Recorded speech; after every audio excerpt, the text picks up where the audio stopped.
So here's what I want to do. I want to address a question that came up after my last live, and it was from Ren. In my last live, I talked about the different dimensions and the different dimensional states of being. Does this relate at all with the Schumann resonance and the astrology? In my view, yes.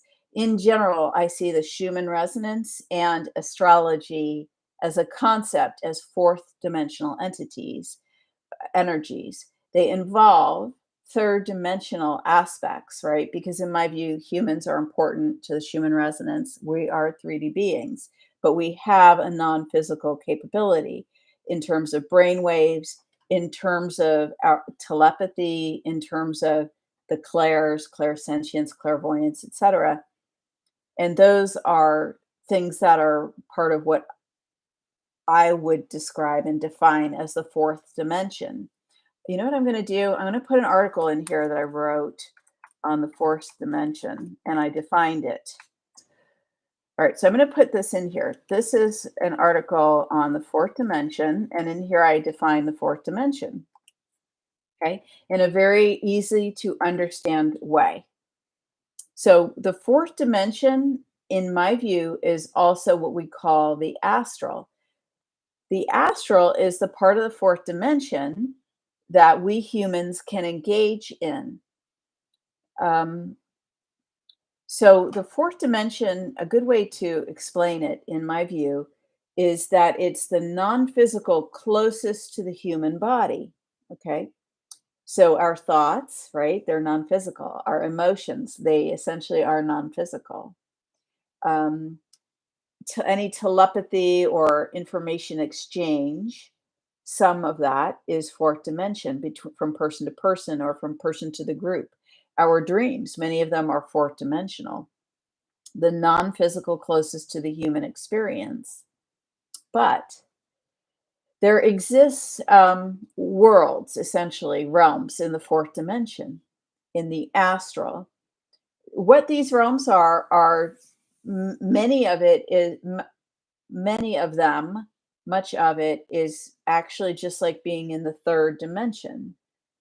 You know, when I look around the room that I'm in, okay, if you're in the fourth dimension, it's very similar. And when I say in the fourth dimension, what I mean is that your consciousness can perceive the fourth dimension, whether that's through feelings, whether it's through thoughts, whether it's through knowing, whether it's through seeing the images in your mind's eye. Okay. And all of this, I believe, generates from the pineal, which is in the center of the brain. The pineal gland has this ability to engage with the world around us. Now, that ability is also in other parts of the body, okay, and the being that we are. But the pineal is the most obvious. It's like um,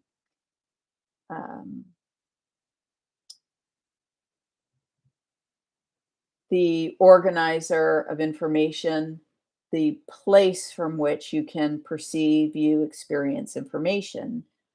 So back to the fourth dimension. So the other word for this is astral, the astral realm. Now, if you travel in the astral realm, most people talk about having a silver cord attached to their bodies. Okay.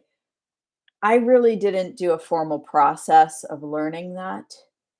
Um, I just did it. So I always was related to my body, um, but I didn't have this. Some people go through a formal process of training and being taught. Okay, so so the thing about the astral is that because it's so close to the human realm, it has the potential to affect our physicality, and that's why when you are engaging on the astral or in the fourth dimension, it related to the greater space, right? Beyond your own personal thoughts, emotions, and dreams, and your personal experience of the non-physical, your own energy field. But when you are engaging with that reality, because there is the possibility to affect the physical. Now, this is, in my view, there's a science behind that, but I don't want to talk about that right now. What I want to just state it as a fact that that can happen from an energy perspective, and I'm not talking about any physical world fields. I'm talking about interdimensional energy, physical world areas of study. I'm talking about interdimensional energy and dimensional states of being and how that relates with being human. So when you're experiencing the fourth dimension, you need to have protection and know what you're doing. So if someone is deciding to experience the astral, my first question to you would be, why do you want to experience the astral? Why are you saying you want to astral travel? And I have, I have advised people on this before, and most often what I get is that a person has a mission. They feel called, they have a mission. Um, and so there's something that they are doing. And so if you have a soul level mission or, spiritual mission, then you just have that. And then it requires, you know, you'll build your knowledge set, your tools, and your experiences to accomplish your mission, your spiritual mission. And what I find um, always helps in terms of protection is belief in God. And Ren, the way you described it in the comments um, is qualifies.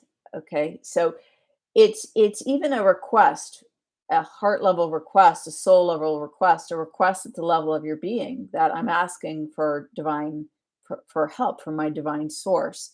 You don't have to say the words exactly like I'm saying them, okay? Because we all have a personal experience, but I use God because, I've defined God as Most High, the Creator of the universe, the source of all that is, the source of the soul. Okay, but you don't have to call that by the same name. It's the qualification of the energy. That's what I just did. I qualified what is that energy that I'm referring to. So calling on God will always protect you. Okay, calling on Jesus Christ will protect you. Calling on Archangel Michael will protect you. Now, it's great to get into a relationship and have a spiritual practice before you start traveling in the astral that helps build your resilience spiritually. And I want to say that I don't advocate traveling in the astral unless it's a spiritual mission that you have been called to do. And the reason why is because in the astral, there's a lot of stuff that is not human friendly. And some of it is human friendly and some of it is not. And so it varies and it depends on the experience. And so I'm going to give you an example. That example is that I just, here, we're talking about the astral, and I'm just remembering an experience. I just have to laugh about it. It was over the top. So I went to a conference. Okay, I went to a conference, and now there are communities of living human beings that engage with the astral. In other words, they know they are doing this, okay? And I believe that this is talked about in the Castaneda books, um, but I don't know those books well enough to know. I read one by a woman who was somehow related with that community, and her name started with a T, and that's what she described. Um, so there are also spiritual, people who have been spiritual on Earth, that there are spiritual aspects of the fourth dimension where the practice that's done in the human life, that there are people who have been in human bodies that are now on the fourth dimension, maintaining that energy there. Okay, so they're doing spiritual work and spiritual practices on the fourth dimension that benefit humanity, is my sense, and benefit Earth from what I have experienced and seen from engaging with that. Or finding it, just saying, walking in the door and saying, "Oh, hey, you guys." No, um, I'm joking there, because there's always rules, there's always permissions with these things, and you'll know innately. You'll have a sense. Following your inner guidance is always the best way to go, especially when it's God is the source underneath it. So what I'm saying is that I went to a conference, okay, and as we were driving to the conference, I saw certain types of company names. And I thought, "Oh, I didn't know that this enormous number of companies in this industry was in this area." But I just didn't think anything of it, and I went to the conference, and I attribute that to somehow being part of this, but I'm not sure how. Well, I went to the conference, and it was, like, not exactly what I expected, and I went to sleep the first night, and boom, I closed my eyes, and suddenly it was like a fourth dimensional space, a non-physical space opened up. My dog is very, focused on me right now. See, protection, protection. You just gotta have your protectors, so, on the fourth dimension. So I knew what it was, because this was not that long ago. So I'd had enough spiritual training that I understood what was happening where I was. I was in a fourth dimensional space, and it was very, very active, and it was associated with the people in the area. Okay, because when you connect, you get spiritual information. And so what I saw was that these people were living their human lives, and then during the day they all hung out in the fourth dimension, and they were doing all this stuff, and I didn't want to know anything about it. I didn't engage. They tried to get me to engage with them, and I said, "Absolutely not. No." And so why did I do that? Because in the non-physical, with the non-physical, which I'm sure you do if you're listening to my video, you understand that you receive large amounts of information from just simple little impressions. And I had the clear impression that I did not want to become I did not want to go anywhere near whatever these people were engaged in. And so I called on my spiritual protection. And so that's what you do. You call on God. If you work with spiritual beings, you can call on them. And so spiritual being just stay with me all night. I was fine. I was fine. And I did not enter their space. And I stayed in my own space in the dream time. So the next day, I went to the conference again, and I had a strange experience. I won't go into that one because I want to stay focused on the fourth dimensional aspect.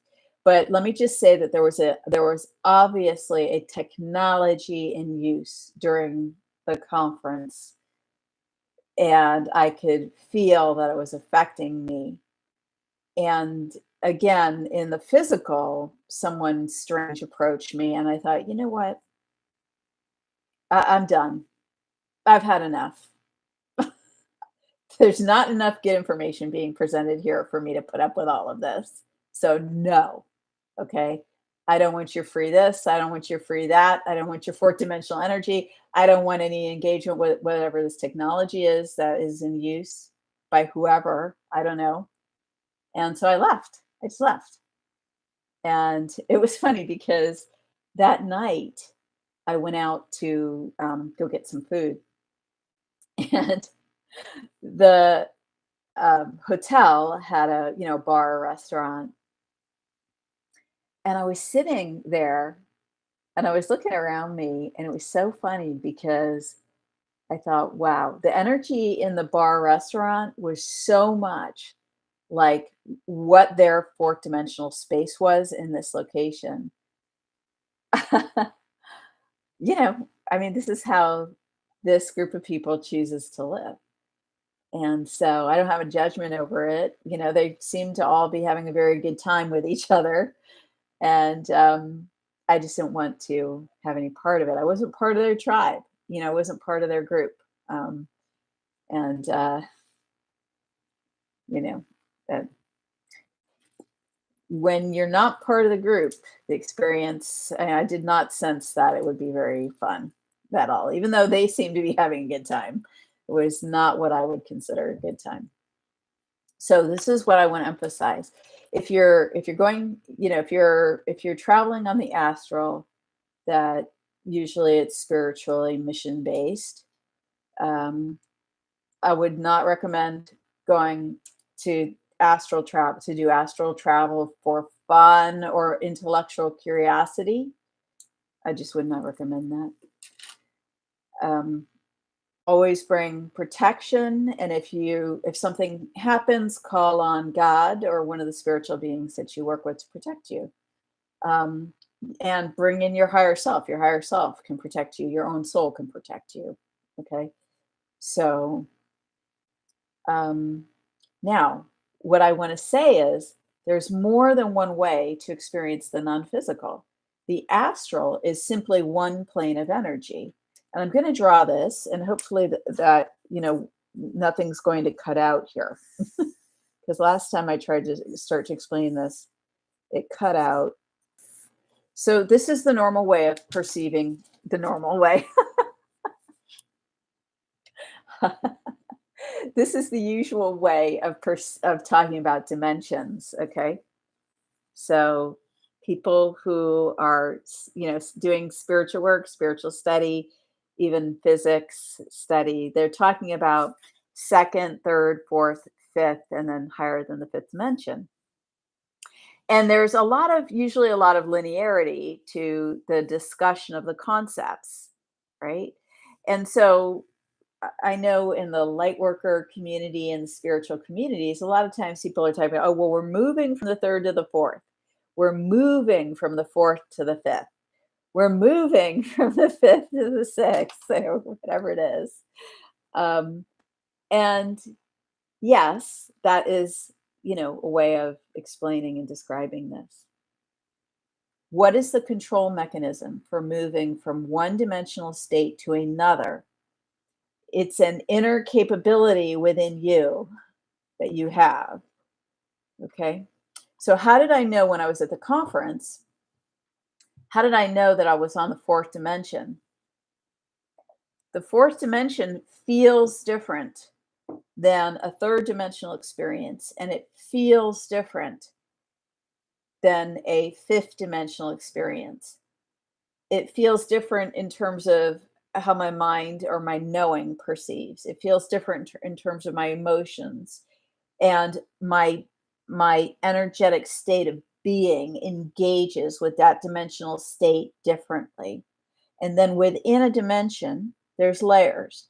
And so a layer gives you information about what's going on in that part of that dimension that you're experiencing. A layer is like a qualification of energy. Okay. So when I was when I was at the conference, and I close my eyes, and suddenly I wake up in the dream time, and here's the fourth dimensional state of all these people swinging, or whatever they were doing in the fourth dimension. That was a layer. Okay. That was a layer. When I was gifted the experience of working with a very old Tibetan instrument, okay, technology, one of the a Tibetan tool, suddenly a fourth dimensional layer opened up for me in energy as I was working with that tool, and I immediately was in that space. I was in the human physical space, at the same time that I was in the fourth dimensional space, that because of what I was doing with the tool, it opened it up for me. Okay. The energy opened for me. That's what I'm saying. My ability to be at that frequency matched the ability of what was in that frequency to sort of meet me and receive me. And we kind of already knew each other, so it turned out. So of course, right? That's how these things work. It felt familiar to me. And I've already talked about having been a monk in past lives. So basically, that was a layer of the fourth dimension that had a very different feel to it, a very different experience than when I was at the conference. I'll tell you that. And the people were doing a lot different work. Okay. A lot different activities. These guys are all like going through spiritual tests and, improving themselves spiritually and doing whatever other secret stuff they do, which I'm not aware of. And, so it's very different layers of the fourth dimension. When you are able to create a fifth dimensional state of being in your field, you are able to do a different kind of non-physical travel experience. Okay. Now I feel like an interdimensional travel agent. So, so what that is called is bilocating. Okay, this is totally different than astral travel. And in fact, I feel like this is what my preference is to bilocate. And when I work with people in sessions, you know, if something comes up, I will bilocate to that time and place, whether it's in this lifetime or another lifetime or whatever location, if I get that that's what's in alignment with the highest good and whatever, the other and that it is in alignment with all the parameters that I set for that. So, what is bilocation? So, this is different than astral travel. Bilocation is a fifth dimensional state of being. Okay. So, when you're able to generate a 0 point from the heart space, from this 0 point comes from connection with the soul. Okay. That's just what it is. When you are in communion with the soul, that is 0 point, and that's a fifth dimensional or higher state of being.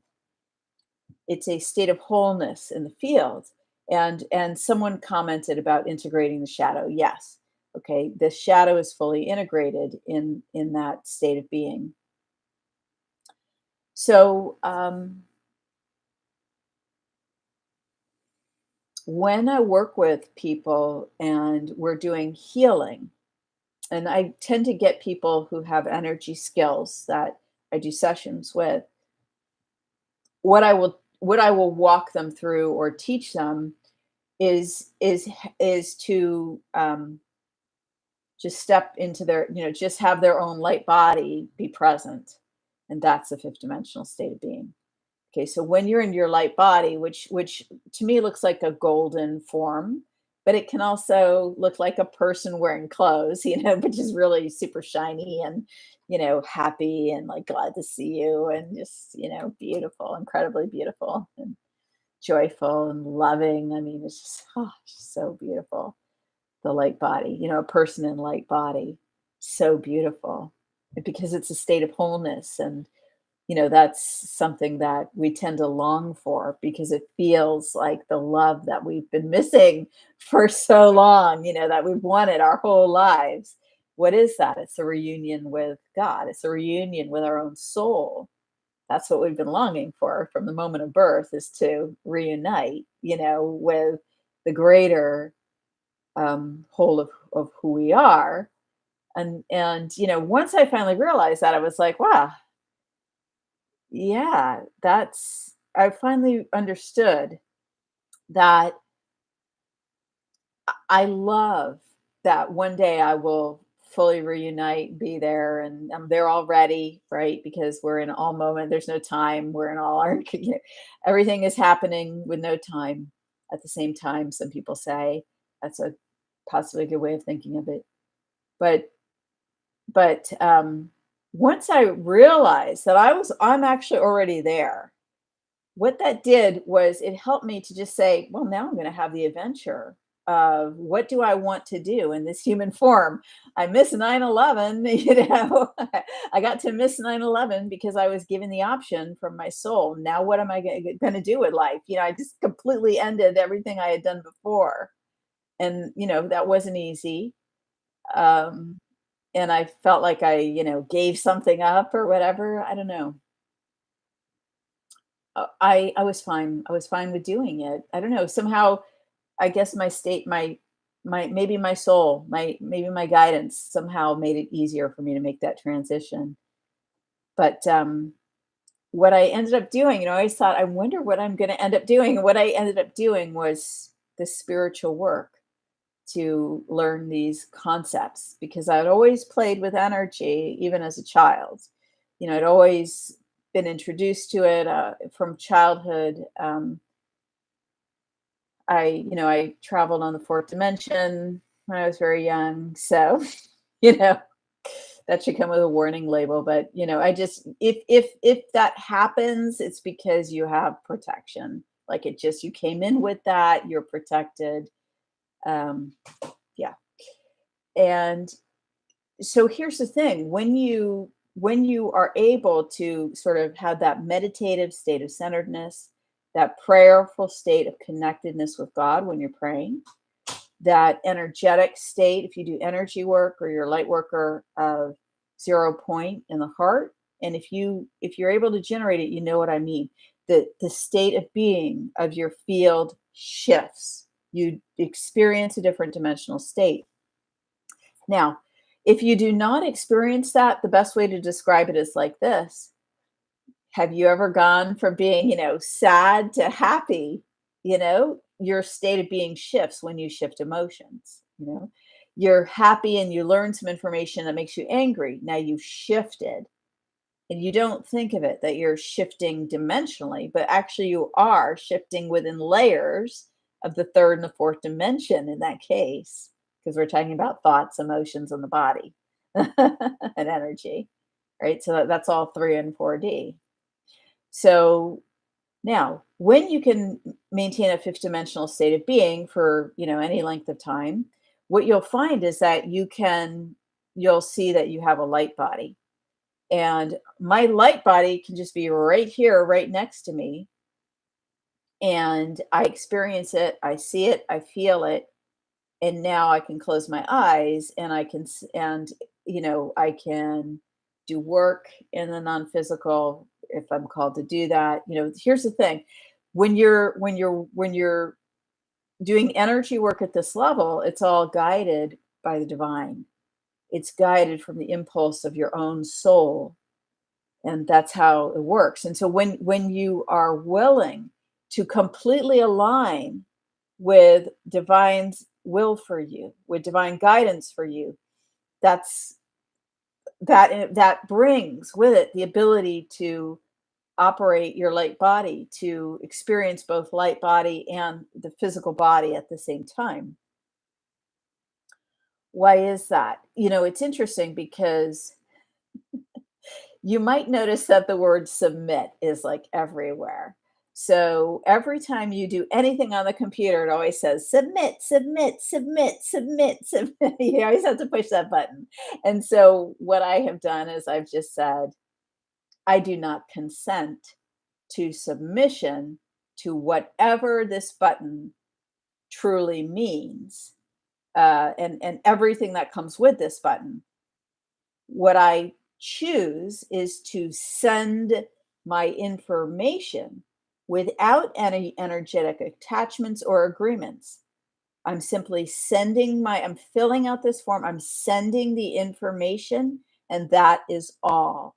I do not make any contractual agreements from the level of my soul, from the level of my energy, or from the level of this living human being. Why can I do that? Because I'm soul powered, and therefore I have the divine authority to declare, right, my intentions and my level of engagement, and my free will choices, and divine law trumps human law and human law trumps alien law, whatever that is. Okay, so whatever that stuff is, I don't know what it is. That's not human.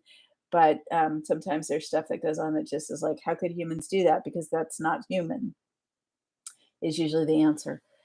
So, so when you are in a fifth dimensional state, you can then bilocate, and usually, again, that's a spiritual mission. That's a spiritual. Um, you're spiritually guided. So when I'm working with someone in a session, if I could give you an example, I'll give you an example of a woman I worked with, and we were dealing with some tough incidents that happened in her past. She had a thin memory of the incidents, but she could tell me where the incident was, where she was in her short memory of what she was doing. And so, because it fit the energy parameters I had set and it was in alignment with the highest good, as I perceived that, I was guided spiritually that it was in alignment with the highest good. So what I did was I was here, right? I was here at my computer because I do a lot of my session. I do almost all my sessions on computer. So I was at the computer, but I bilocated to that space, that time and place. And the thing is that what happens is I'm able to describe, right? I describe what I'm seeing, and inevitably, the person will say, "Oh yeah, that's this room, that's that room, that's this house." And the thing is because now I'm perceiving from the light body. Okay, so this is a fifth dimensional state. This is not astral. She is in the astral. Okay, so I'm talking to a living human being, and I'm a living human being. We're at the computer and we're engaging through technology, which is fourth dimensional, just to have communication. She's recalling the memory. The memory is fourth dimensional. When I get the okay to bilocate over to the memory, I am in a time and a place that is a real creation in the fourth dimension. It's a real place that she experienced in that time, and I can stand and be there with her, and then I can actually look around and say, well, this is what I'm seeing. This is what just happened. Okay, and so, boy.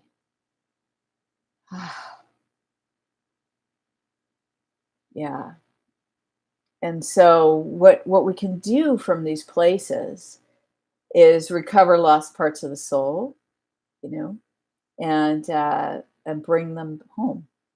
Because many times the soul is trapped in these fourth dimensional spaces in the astral, you know, and there's a part of the soul's light that is still there.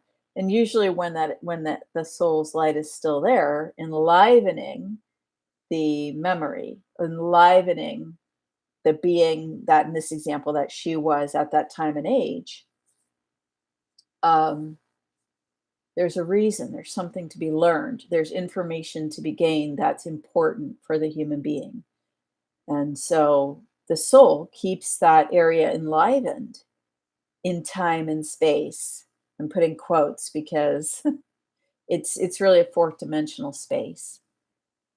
Um, And when the time is right, the soul can, guide the human and all of us in divine perfection to coming together and saying, let's go get her.